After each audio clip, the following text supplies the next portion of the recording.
किसी समय की बात है। एक गांव में रमेश नाम का एक बहुत ही अमीर आदमी रहता था। उसके पास बड़े बड़े खेत, ढेर सारी संपत्ति, नौकर चाकर और सोने चांदी के गहनों की कोई कमी नहीं थी। लेकिन रमेश बहुत अहंकारी था। उसे अपनी दौलत पर बहुत घमंड था और वह गरीबों को तुच्छ समझता था। एक दिन एक साधु उस गांव में आया। साधु गांव में घूम घूम कर लोगों को सच्चाई और विनम्रता का पाठ पढ़ा रहा था। जब वह रमेश के घर पहुंचा तो रमेश ने उसका मजाक उड़ाते हुए कहा, साधु बाबा, आपके पास तो कुछ भी नहीं है, भला आप मुझे क्या सिखा सकते हैं? साधु मुस्कुराकर बोले, पुत्र, धन और अहंकार हमेशा नहीं रहते। असली संपत्ति विनम्रता और परोपकार है। रमेश ने हंसते हुए कहा, मुझे आपकी बातों में कोई रुचि नहीं। मेरे पास सब कुछ है, मुझे किसी की जरूरत नहीं। साधु ने रमेश को समझाने के लिए एक उपाय सोचा। उन्होंने रमेश को कहा, मैं तुम्हें एक रहस्य बताता हूं।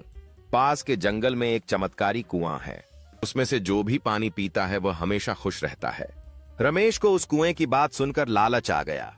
वह जल्दी से जंगल में पहुंचा और उस कुएं की खोज करने लगा। कई घंटे भटकने के बाद उसे एक पुराना कुआं मिला। जैसे ही उसने पानी निकालकर पीना चाहा, वह कुएं में गिर गया। वहां से निकलने की बहुत कोशिश की, लेकिन वह सफल नहीं हुआ। इधर रमेश के घर में हंगामा मच गया। नौकरों ने उसे हर जगह ढूंढा, लेकिन उसका कहीं पता नहीं चला। अंत में वही साधु वहां पहुंचे और अपनी तपस्या से रमेश को कुएं से बाहर निकाला।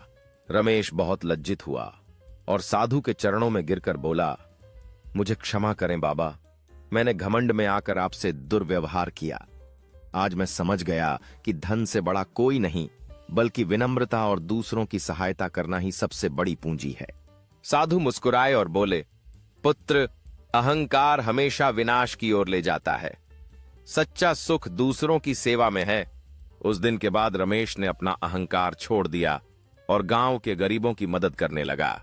वह सचमुच खुश रहने लगा, क्योंकि अब उसके पास धन के साथ साथ एक विनम्र हृदय भी था। रमेश ने गांव के गरीबों की मदद करने लगा और लोगों ने उसकी सराहना की। वह अब दानशीलता और सेवा का प्रतीक बन गया था।